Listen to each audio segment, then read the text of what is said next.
नमस्कार दोस्तों, NCERT Atlas में आपका स्वागत है। आज हम एनसीईआरटी से इतर एक बहुत ही इम्पोर्टेंट और जो वर्तमान में भारत में एक बहुत बड़ा डिस्कशन का मुद्दा बना हुआ है उसके बारे में पढ़ेंगे। वह मुद्दा है एक राष्ट्र एक चुनाव। क्या है इस मुद्दे में, क्या इसका मतलब है, क्या सरकार द्वारा इसके संदर्भ में क्या कदम उठाए गए हैं, क्या इसकी पृष्ठभूमि रही हुई है, इतिहास इसका इतिहास तथा इससे संबंधित सरकार द्वारा उठाए गए कदम सबके बारे में पढ़ेंगे। ठीक है, सबसे पहले तो हमारा क्वेश्चन यही होना चाहिए कि भाई एक राष्ट्र और एक चुनाव का मतलब क्या होता है। सबसे पहले अपन कोई टॉपिक पढ़ते तो अपना पहला क्वेश्चन यही होता है कि इसका मतलब क्या होता है। तो सबसे पहले अपन यही जानते हैं कि एक राष्ट्र एक चुनाव का मतलब क्या होता है। तो एक राष्ट्र एक मतलब जैसे भारत एक राष्ट्र है, ठीक है। तो भारत के संदर्भ में इसका मतलब हुआ कि भारत में जो लोकसभा के चुनाव होते हैं, मतलब कि जो सेंटर में गवर्नमेंट चुनी जाती है, तो जो लोकसभा के चुनाव होते हैं, साथ में जो राज्य विधानसभाएं, मतलब जितने भी राज्य है और उनमें विधानसभाएं, साथ में जितने भी केंद्र शासित प्रदेश है और उनकी विधानसभाएं, उनमें जितने भी इलेक्शन होते हैं उन सभी इलेक्शन को साथ में करवाना। उनके साथ साथ वैसे तो एक इलेक्शन एक राष्ट्र एक चुनाव में मतलब कि जो स्थानीय चुनाव होते हैं ना, पंचायत और नगर पालिका के चुनाव भी साथ में करवाए जाने चाहिए। लेकिन भारत के संदर्भ में ये लोकसभा, याद रखना, लोकसभा व राज्य विधानसभा जितनी भी राज्यों में विधानसभाएं वो और केंद्र शासित प्रदेश, सभी केंद्र शासित प्रदेशों में विधानसभाएं नहीं है, ये ध्यान रखना है। सिर्फ दिल्ली, जम्मू कश्मीर और पुडुचेरी, इन तीनों में विधानसभाएं, इन विधानसभाओं के चुनाव साथ में करवाना। मतलब कि आज दिल्ली का चुनाव, कल राजस्थान का चुनाव, या फिर आज दिल्ली का चुनाव, एक साल बाद राजस्थान का चुनाव, फिर दूसरे साल महाराष्ट्र का चुनाव। ये भारत में हमेशा देखने को मिलता है कि हर साल किसी न किसी राज्य का चुनाव होता ही रहता है। तो इस सिनेरियो को बंद करने के लिए कि भाई आज इस साल इसका चुनाव, अगले साल उसका चुनाव, मतलब कि पूरे टाइम इन्वायरमेंट जो बना रहता है ना, वो चुनावी माहौल ही बना रहता है। तो इन चुनावों की बार बार की आवृत्ति को रोकने के लिए जितने भी राज्य विधानसभाओं के चुनाव और लोकसभा के चुनाव साथ में करवाना। इन शॉर्ट, भारत में जितने भी चुनाव होते हैं स्थानीय चुनाव को छोड़कर, मतलब कि एक राष्ट्र एक चुनाव के संदर्भ में जो भारत के संदर्भ में उठाई गई, उसमें राज्य विधानसभाओं और लोकसभाओं के चुनाव एक साथ करवाना। ठीक है, आई होप आपको इसका मतलब समझ में आया होगा। अब उसके बाद पढ़ते हैं कि भाई क्यों ये डिमांड एकदम से उठने लग गई कि भाई चुनाव एक साथ करवाए जाने चाहिए। क्या पहले भी ऐसी डिमांड उठ चुकी है या फिर पहली बार ऐसा होने वाला है? क्या भारत में ऐसा कभी हुआ है कि सारी विधानसभाओं के चुनाव और लोकसभा के चुनाव साथ में हुए? तो इस पूरी कहानी को समझते हैं। तो ये पहली बार नहीं है कि भारत में चुनाव साथ में होने चाहिए, या फिर ये डिमांड उठ रही है, या फिर साथ में होने जा रहे हैं। भारत में जब भारत को आज़ादी प्राप्त हुई, भारत आज़ाद हुआ था 1947 में, ठीक है। फिर उसके बाद जो संविधान बनने में भारत में कितना समय लगा? 2 साल 11 माह 18 दिन लगे। उसके बाद जब 1951 में पहली बार चुनाव हुए,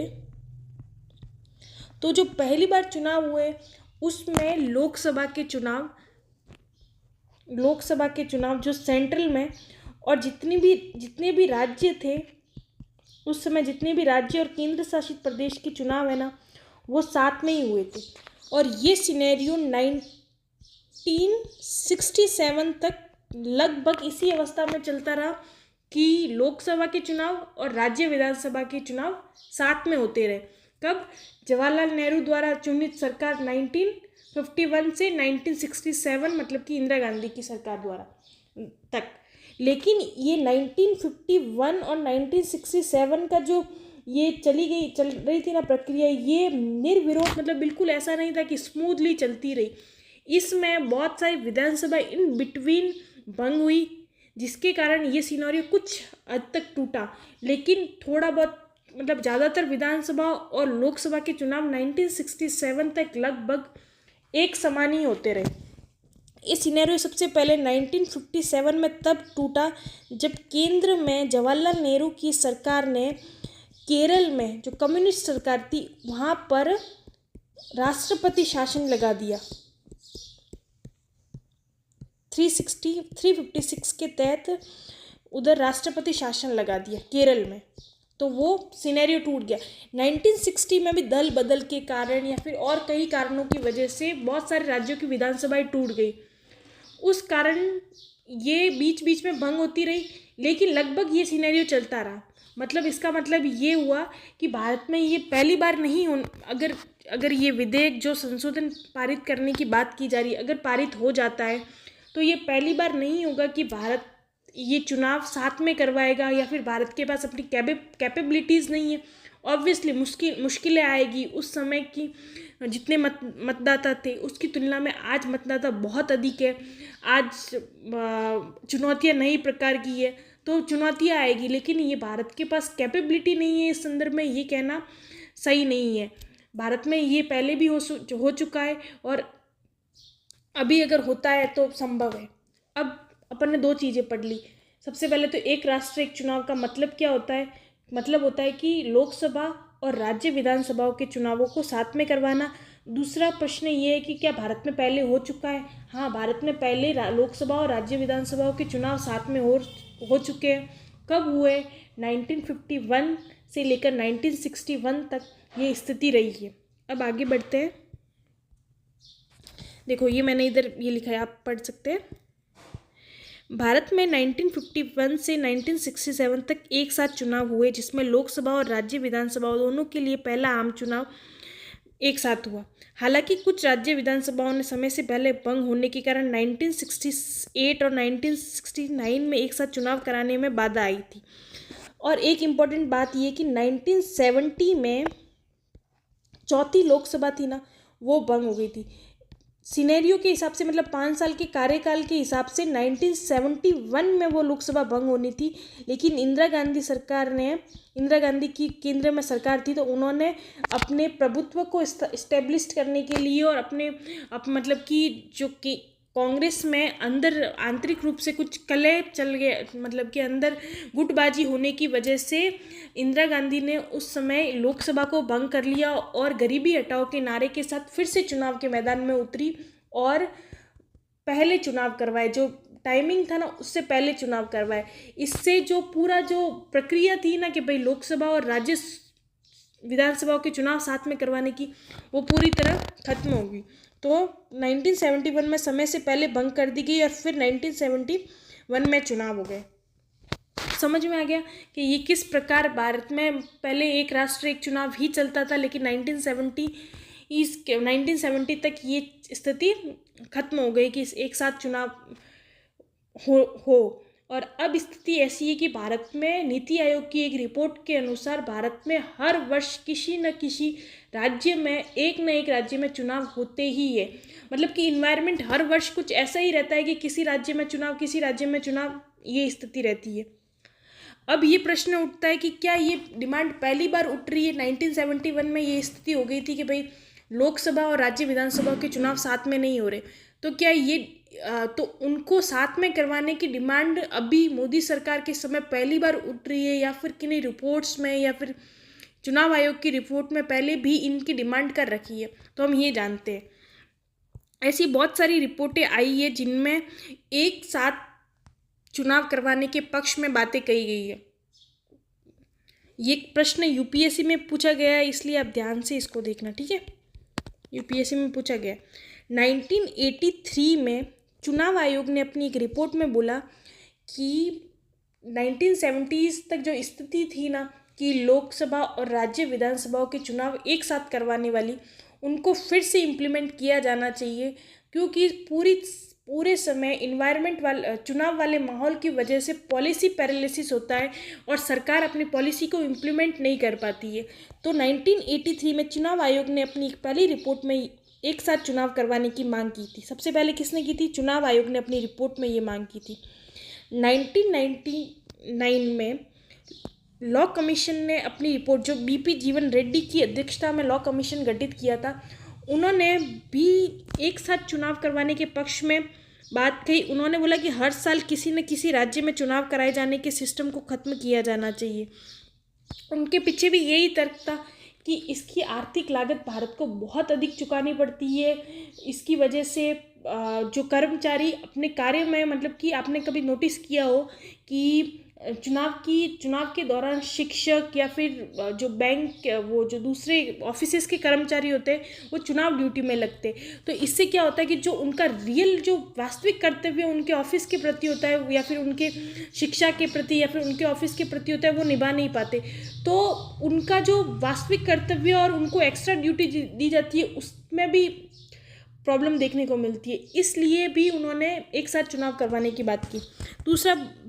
तीसरा 2015 में संसदीय स्थायी समिति की 79 रिपोर्ट में चुनाव के दौरान आदर्श आचार संहिता लागू होने से सामान्य शासन और विकास कार्यों पर गंभीर असर पड़ता है। इसके कारण उन्होंने बोला कि एक साथ चुनाव करवाए जाने चाहिए। ये क्या स्थिति है कि आपने जब चुनाव की घोषणा होती है, चुनाव की घोषणा के तुरंत बाद आदर्श आचार संहिता लागू कर दी जाती है और ये आदर्श आचार संहिता जब तक चुनावों के रिजल्ट नहीं आ जाते तब तक लागू रहती है। तो उस दौरान पार्टियों के ऊपर या फिर सरकार के ऊपर ये बाध्यता रहती है कि वो किसी ऐसी नीति की घोषणा न करे जो वोटर्स को इन्फ्लुएंस कर सके। तो इससे क्या होता है कि सरकारें अपनी नीतियों की घोषणा नहीं कर पाती है। दूसरा होता है कि जैसे केंद्र सरकार किसी ऐसी नीति की घोषणा करती है जिससे उनके किसी राज्य में उनके चुनाव होने वाले होते, तो उससे उनके वोट बैंक पर प्रभाव पड़ता है। तो इससे भी स्थिति खराब होती है कि भाई केंद्र अपनी स्थिति का फ़ायदा उठा के राज्यों में भी चुनाव को प्रभावित कर रहा है। और आदर्श आचार संहिता की वजह से स्थिति, जो पॉलिसी पैरालिसिस की स्थिति देखने को मिलती है अपन को। 2019-17 के जो नीति आयोग का वर्किंग पेपर है, नीति आयोग के वर्किंग पेपर में भी उन्होंने इस बात की पुष्टि की कि एक साथ चुनाव करवाए जाने चाहिए।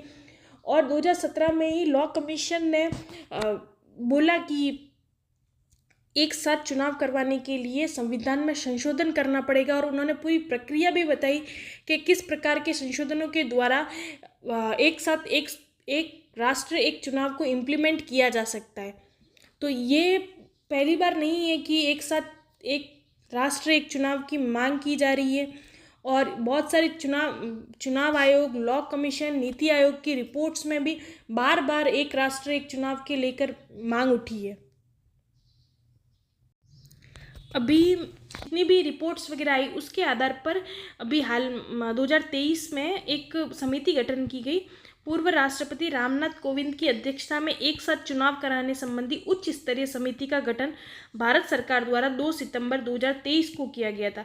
इसका मुख्य उद्देश्य लोकसभा और राज्य विधानसभाओं के लिए एक साथ चुनाव कराने की व्यवहार्यता का पता लगाना है कि एक साथ चुनाव करवाना व्यवहारिक भी है और या नहीं है। और इसी आधार पर रामनाथ कोविंद की अध्यक्षता में जो समिति गठन की गई थी, उन्होंने जनता के व्यू मांगे, बड़े बड़े न्यायविदों के व्यू मांगे, इवन पार्टीज़ के भी व्यू मांगे कि इसको करवाना संभव है क्या, वो इसके पक्ष में है। तो इसके आधार पर उन्होंने चुनाव करवाने के संबंध में अपनी रिपोर्ट भी अभी हाल में उन्होंने अपनी रिपोर्ट भी सबमिट की है और उसके पक्ष में अपने व्यू भी रखे। तो अब अपन देखते हैं। सबसे पहले तो अपन ये देख लेते हैं, क्योंकि सबसे पहले अपन को लर्न करना ज़रूरी है कि अपन को आंसर राइटिंग में अपन यूज़ करते हैं तो उस संबंध में अपन को पता होना चाहिए। तो अपन ने अभी तक क्या क्या पढ़ लिया है। सबसे पहले तो एक राष्ट्र एक चुनाव होता क्या है, एक चुनाव का मतलब क्या होता है, तो इसके हिस्टोरिकल बैकग्राउंड पढ़ लिया, क्या भारत में कभी ये हुआ है, बैकग्राउंड पढ़ लिया, भारत के संदर्भ में इसकी व्यवहार्यता है, क्या इसकी डिमांड पहली बार उठी है, किस कमीशन ने, लॉ कमीशन ने, चुनाव आयोग ने इसके संबंध में क्या क्या बातें कही है वो पढ़ लिया। और जो वर्तमान में जो हाई लेवल कमेटी गठित की गई है उसके संदर्भ में भी अपन ने पढ़ लिया। अब आगे पढ़ते हैं।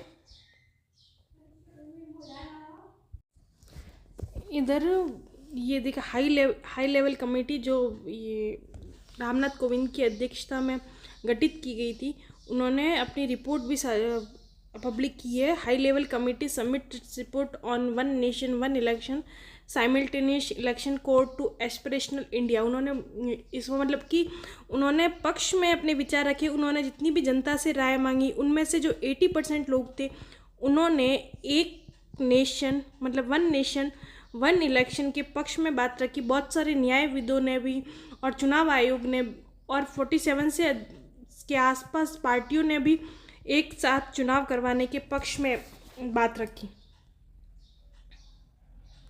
एक साथ चुनाव करवाने के पक्ष में बात रखी। तो अपन अब देखते हैं कि एक साथ चुनाव करवाने की क्या फ़ायदे हैं, क्या भारत के सच में इतने फ़ायदे हैं, इस संदर्भ में अपन बात करेंगे।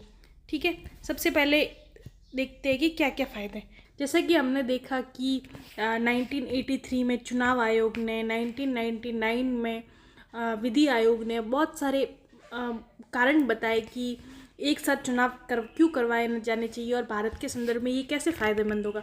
तो हम एक एक पॉइंट को पूरा डिटेल से एक्सप्लेन करेंगे। शासन की निरंतरता को बढ़ावा। आपने कभी नोटिस किया है कि बार बार चुनाव के कारण जो नीतियाँ होती है ना उनमें उनको डिले करना पड़ता है। जैसे कि सरकार कोई नीति बनाना चाहती है लेकिन इस बीच में ही चुनावों की घोषणा हो जाती है, तो उनको आचार संहिता के कारण वो नीति की घोषणा को डिले करना पड़ता है। तो इससे पॉलिसी पैरालिसिस हो जाता है और नीतियाँ टाइम पे इम्प्लीमेंट नहीं हो पाती है। दूसरा ये होता है कि बार बार चुनाव की स्थिति में जो शासक होता है ना, जो शासन करने वाला, वो हमेशा आने वाले चुनावों को फ़ायदे को ध्यान में रखकर अपने नीतियों की घोषणा करता है कि आने वाले चुनावों में उसे किस प्रकार इस नीति से फ़ायदा हो सकता है। तो इसका मतलब कि वो अपनी नीतियों के दीर्घकालिक लाभ की बजाय शॉर्ट टर्म गोल पर ध्यान देता है। इससे क्या होता है कि जो दीर्घकालीन कई बार नुकसान देखने को भी मिल जाता है और छोटे छोटे फायदे देखने को मिलते हैं और बहुत फ्रीबी बार बार चुनावों का बहुत बड़ा फ्रीबी के रूप में बहुत बड़ा नुकसान देखने को मिलता है। सरकारें शॉर्ट टर्म फायदे को देख के फ्रीबीज को, जैसे कि फ्री आइटम्स देने की घोषणाएं करती है कि या फिर कैश की घोषणा करती है। ऐसी घोषणाएं सरकार की जो वास्तविक जो लक्ष्य होते हैं ना कि गरीबी, बेरोजगारी, ये बड़े बड़े लक्ष्यों को नज़रअंदाज करके छोटे फायदे की ओर ध्यान दिया जाता है।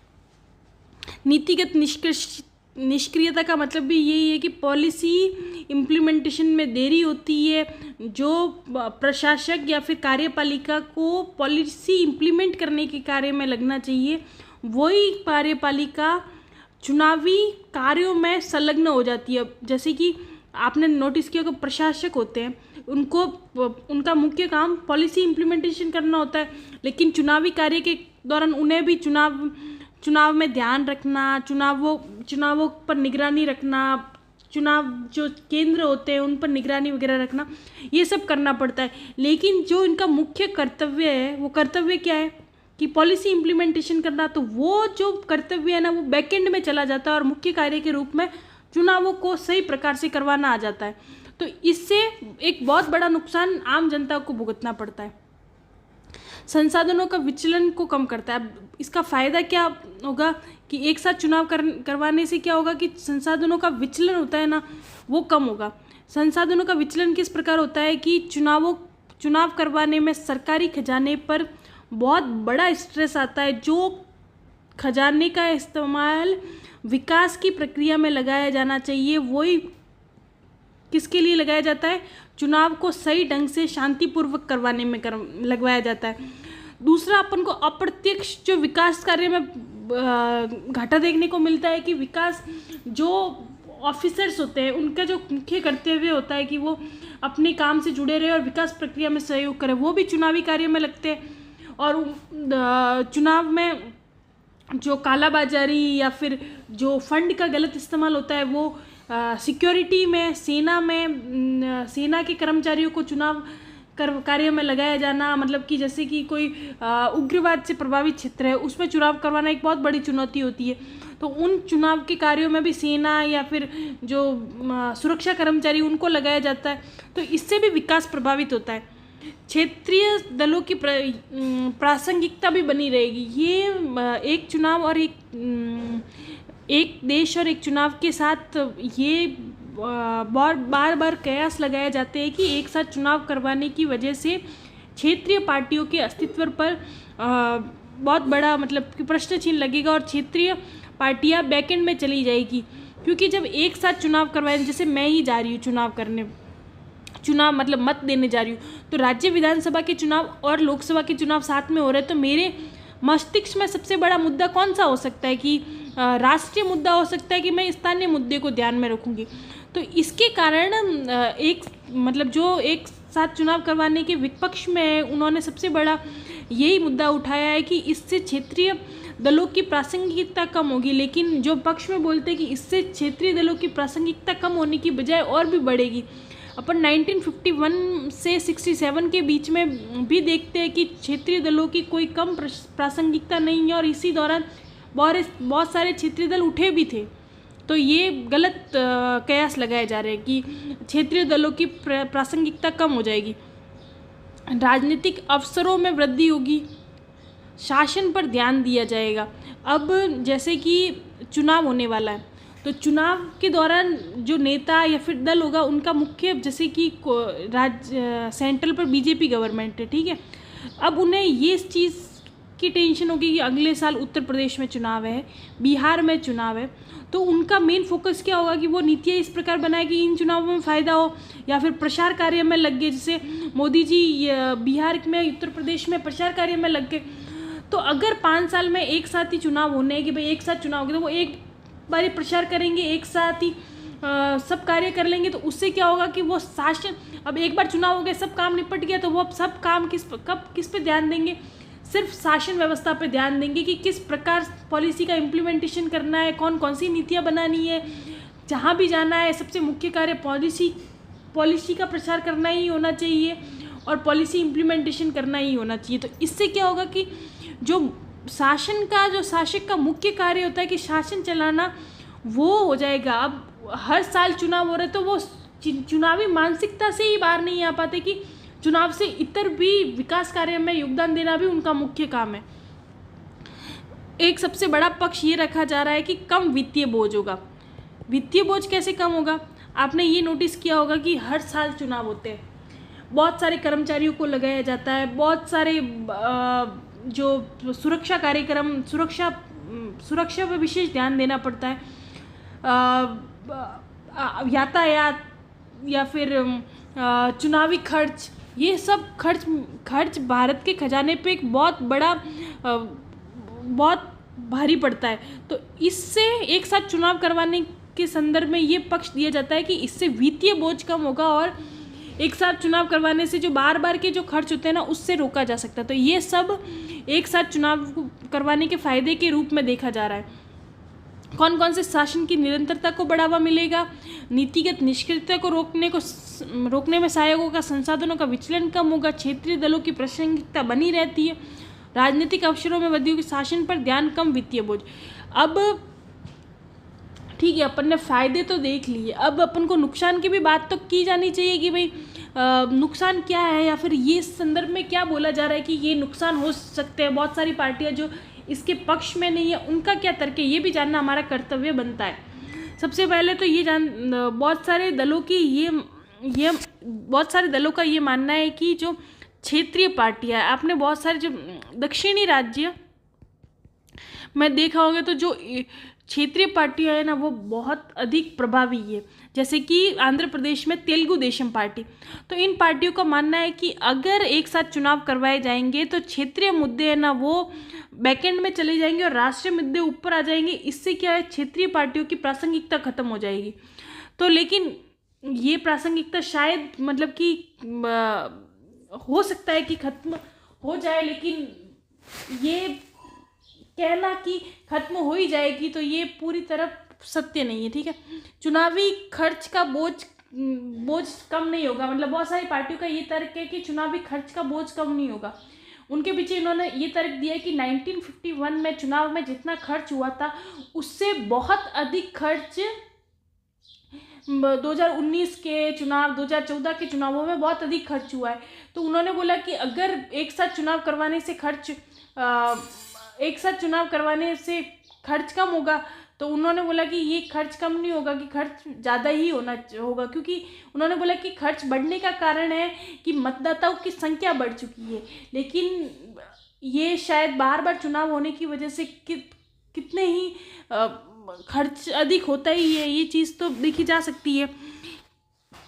उन्होंने एक ये भी बोला कि एक पार्टी के वर्चस्व को कायम करने का जरिया बनेगा एक चुनाव, मतलब कि यही है कि रीजनल पार्टीज खत्म हो जाएगी और एक पार्टी का वर्चस्व बना रहेगा।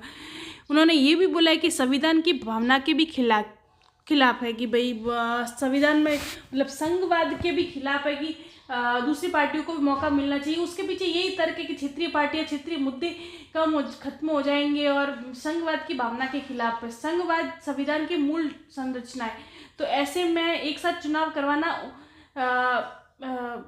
क्षेत्रीय मतलब कि संघवाद की भावना के खिलाफ है।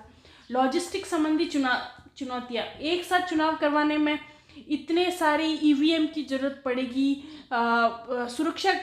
सुरक्षा मानदंडों की जरूरत पड़ेगी, पर्यवेक्षकों की जरूरत पड़ेगी, प्रशासनिक अधिकारियों, पुलिस वगैरह की जरूरत पड़ेगी। तो लॉजिस्टिक संबंधी चुनौतियाँ, तो ये चुनौती संभवतः मतलब कि पॉसिबल भी है, क्योंकि एक साथ चुनाव करवाना बहुत बड़ी चुनौती हो सकती है। लेकिन भारत में 1951 में जब विकास का स्तर बहुत कम था, देश अभी अभी आज़ाद हुआ था, उस समय सुकुमार सेन की अध्यक्षता में जो चुनाव करवाए थे वो काबिल तारीफ थे, और पश्चिमी देशों ने भी उस चीज़ पे अचंभा बताया, मतलब कि ये बोला था कि ये एक असंभव चीज़ को पॉसिबल कर लिया।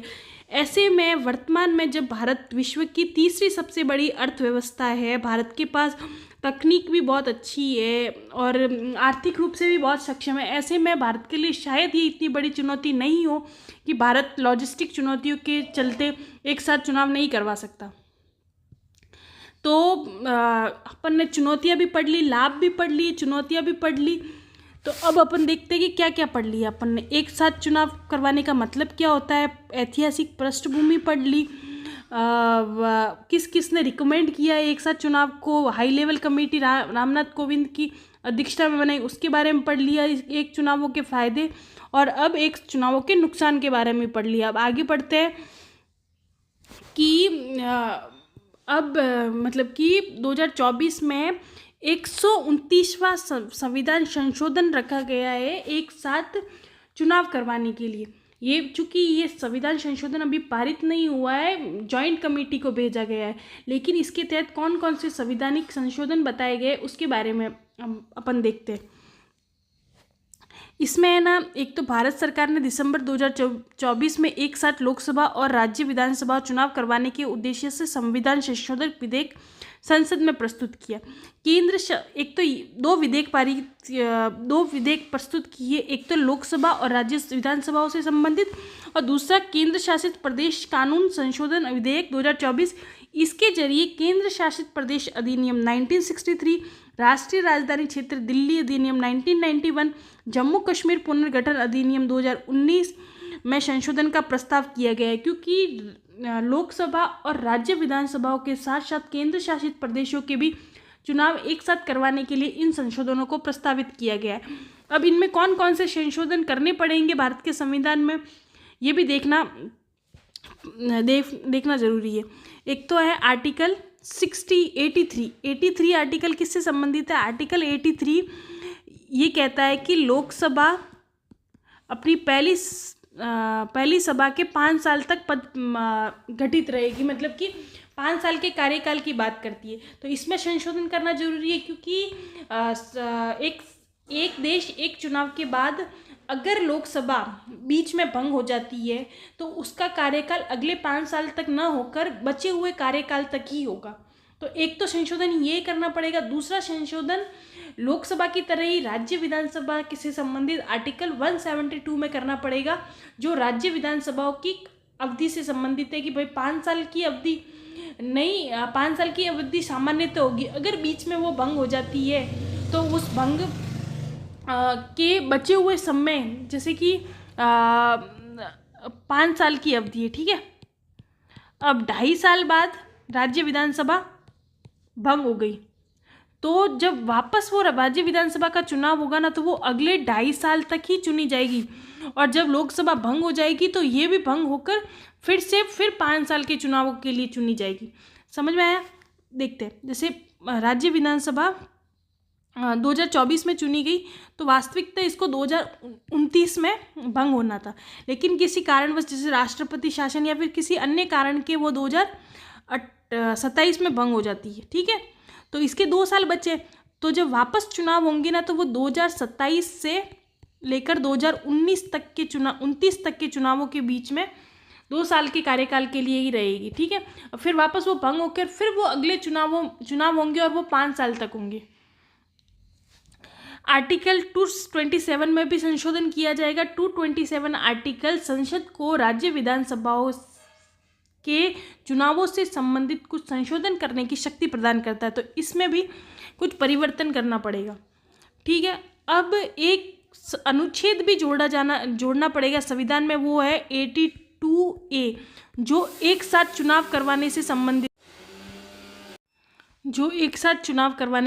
एक साथ चुनाव नए अनुच्छेद के अनुसार भारत का चुनाव आयोग लोकसभा और सभी राज्य विधानसभाओं के लिए एक आम चुनाव करवाएगा। तो क्या क्या 83 में जो लोकसभा से कार्य अवधि से संबंधित है, 172 में जो राज्य विधानसभा की कार्य अवधि से संबंधित है, आर्टिकल 327 जो संसद को राज्य विधानसभाओं के चुनाव मतलब राज्यों के चुनाव से संबंधित कुछ संशोधन करने का अधिकार देता है, और जोड़ा जाएगा 82A। ये इन सब में ये संशोधन करने का प्रावधान किया गया। तो इसमें अपन ने बहुत सारी चीज़ें जानी। आई होप आपको समझ में आया होगा एक राष्ट्र एक चुनाव क्या होता है, इसकी ऐतिहासिक पृष्ठभूमि क्या है, किन किन ने इनको रिकमेंड किया है कि एक साथ चुनाव करवाए जाने चाहिए।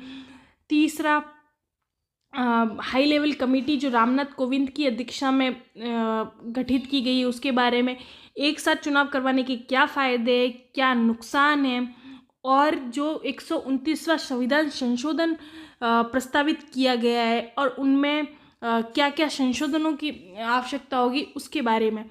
आई होप आपको समझ में आया होगा। अगर कुछ भी क्वेरी हो और नेक्स्ट टॉपिक मुझे किस संदर्भ में पढ़ाना चाहिए उस संबंध में भी आप रिकमेंडेशन दे सकते हैं। धन्यवाद।